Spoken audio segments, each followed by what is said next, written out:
Bonjour, bienvenue dans ma bibliothèque. Nous sommes à Montréal le 28 février 2014. Mon nom est Bruno Lalonde.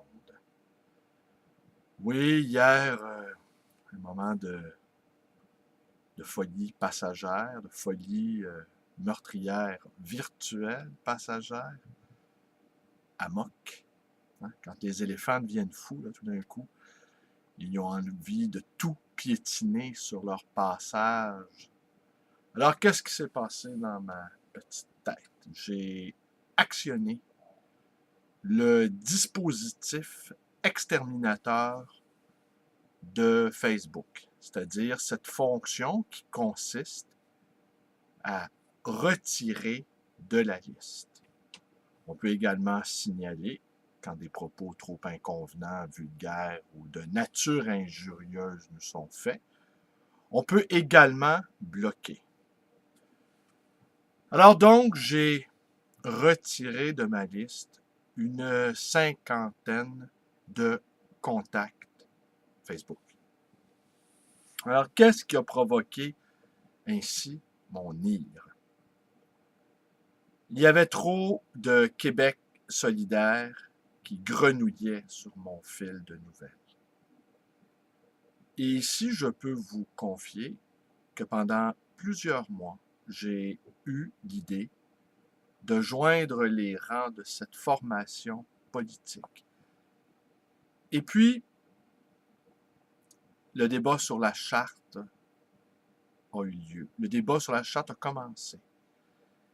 Et les positions confuses des ténors de Québec solidaire, les positions par trop dogmatiques de ces militants m'ont particulièrement rebuté. Et je pense, quant à moi, à moins d'une crise très économique, très grave, ce qu'honnêtement, aucun être humain sensé ne peut espérer, n'est-ce pas? D'autant plus que c'est vous et moi qui allons en faire les frais de cette crise-là. On ne peut pas souhaiter que tout se déglingue parce que la société ne correspond pas à nos désirs. Alors, ce que j'ai pu observer de la part des membres de Québec solidaire, ah oui, ce que j'ai appris très tôt dans ma vie, il existe deux choses. J'ai appris deux choses qui, à mon avis, ne sont même pas discutables. Premièrement, les peuples, ça existe. Deuxièmement, les classes sociales, ça existe.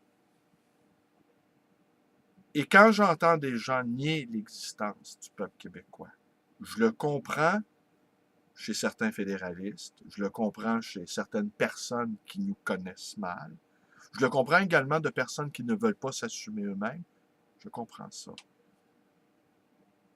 Mais quand j'entends des gens dire que la question de la nation, la question du peuple,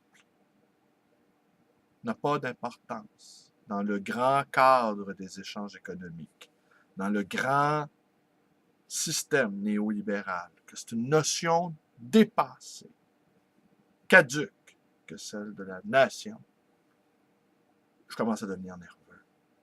Et quand ces mêmes gens-là n'ont qu'une seule façon de voir la société, qui est uniquement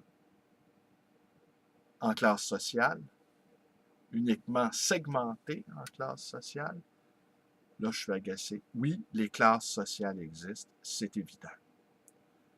Les nations existent, les classes sociales existent à l'intérieur de ces nations-là. C'est pas très difficile à comprendre. Et l'attitude des militants de Québec solidaire est, à mon avis, complètement insensée. On ne peut pas convaincre quelqu'un d'adhérer à nos idées si on passe notre temps à le traiter de beauf, d'idiot, d'arriéré, de consanguin. On ne peut pas convaincre personne en le méprisant. Et puis des gens qui ne cessent de répéter qu'ils ont honte d'être québécois, pour toutes sortes de raisons. Je ne connais pas cette honte-là. Le seul sentiment de honte que je peux éprouver, il est tout à fait personnel et concerne certaines choses ou certains actes que j'ai pu poser ou certaines paroles malheureuses que j'ai pu prononcer au long de mon existence. Je refuse d'endosser une honte qui n'est pas la mienne. Alors, des gens qui ont honte d'être québécois, eh bien, je n'en veux pas dans mon entourage. Ce que j'ai pu observer, alors j'en ai eu assez, j'ai eu assez, comme la goutte qui fait déborder le vase, j'en ai eu assez de ces sempiternels commentaires, de ces membres-là de Québec solidaire qui, quant à moi, à moins d'une crise économique extrêmement grave, n'ont un parti qui n'a aucune espèce d'avenir. Le Parti québécois a été fondé en 68, 10% des votes, 27%, si je ne m'abuse, en 70, un peu plus de 30% en 73, et ils ont pris le pouvoir avec 41% des votes en 76. En 8 ans, ils sont partis de 10 à 41. Québec solidaire, en 8 ans, fait du surplace. Et la faute, la très grande faute, en est à ses membres, qui se comportent comme une sorte de secte, pas envie d'appartenir à une secte. Ils sont sectaires, ils sont incommunicants, ils sont arrogants, et le pire est à venir pour eux. J'ai failli joindre les rangs de cette formation-là, et puis finalement, leur attitude m'en a dissuadé. Le Québec est une nation, et c'est le temps de se lever pour la défendre et pour affirmer haut et fort sa singularité.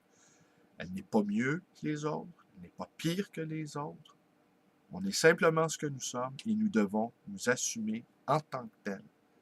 Après, on réglera les questions de classe sociale. Alors voilà. Alors je conclus en vous confessant que je n'avais jamais procédé à de pareilles purges virtuelles sur ma page Facebook. Et c'est assez curieux ce que ça a développé chez moi comme espèce d'instinct presque d'assassin, je dirais. J'avais 450 amis, j'en ai retiré de ma liste une cinquantaine, dont une bonne trentaine de membres de Québec solidaire. Et c'est le dispositif lui-même qui est assez étonnant. Un clic, éliminé. Un clic, éliminé. Un clic, éliminé. Et je présumais pas que certains pouvaient avoir de la peine que je les retire comme ça de ma liste. Par contre, j'ai été étonné et ravi également de constater que certains d'entre eux étaient contents d'avoir échappé à cette razzia.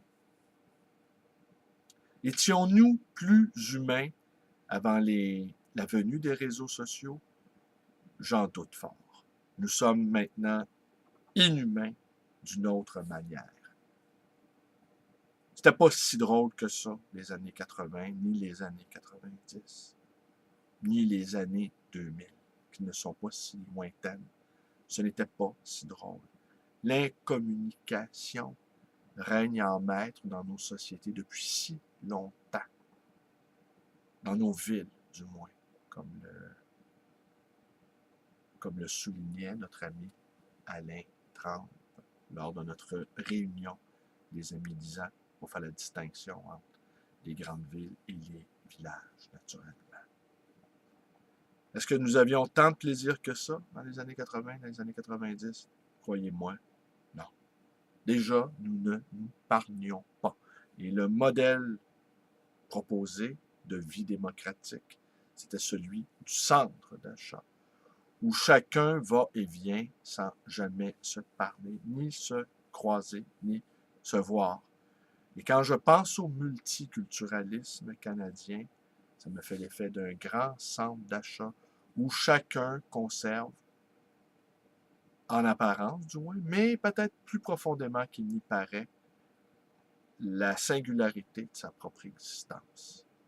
Et le projet de charte, comme dit mon ami Vincent Nicolini, eh bien, le projet de charte est ce qui remet en cause le plus durement le modèle multiculturaliste canadien où le peuple québécois n'est qu'un groupe parmi d'autres. Vision que nous récusons. Nous sommes majoritaires sur notre territoire, nous habitons un territoire grand comme un continent et nous sommes le seul groupe linguistiquement homogène en Amérique du Nord. Nous ne sommes pas une goutte dans un océan de gens d'expression anglaise ou d'autres langues. Nous sommes à nous-mêmes une forteresse. Nous avons développé une manière d'être, nous avons développé une manière de vivre, et nous souhaitons l'intégration de chacun des gens qui viennent fouler le sol de notre territoire, qui viennent vivre parmi nous. Nous souhaitons intégrer les gens avec nous. Non pas la mosaïque où chacun vit en parallèle, chaque communauté vit en vase clos. Nous refusons cette vision-là qui nous a été imposée depuis déjà un bon moment. Et ce n'est pas d'être xénophobe que de dire cela. Au contraire, ou au contraire pas, je ne crois pas que les Québécois soient un peuple plus raciste que n'importe quel autre peuple sur la planète. Alors tant pis pour les membres de Québec solidaire, vous voulez être confinés pour toujours dans la position du donneur de leçons, vous voulez être des platoniciens du nowhere pour toujours. Grand bien vous en fasse, serez vertueux pour toujours. Eh bien, vous ne prendrez jamais le pouvoir, vous ne serez jamais confronté à l'exercice du pouvoir et à ses contingences, aux choix difficiles qu'on doit faire. Vous resterez toujours des enfants. Tant pis. Merci, portez-vous bien. Bonne journée à tous.